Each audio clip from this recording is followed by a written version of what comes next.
So we've got Callie here, one of our lead designers at Flower Moxie, and she's going to explain to you how to build a centerpiece in a taped grid. I'm going to let her take it from here.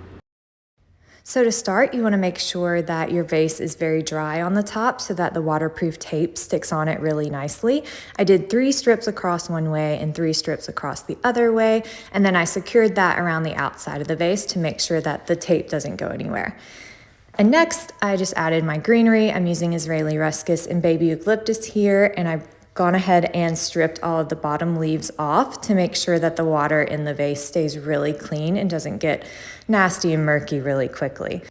I added some pampas grass and some dried palms just for a little bit of texture and to also give the arrangement some sturdiness. So whenever I go to add my roses, they have a little bit more to hold their heads up a bit.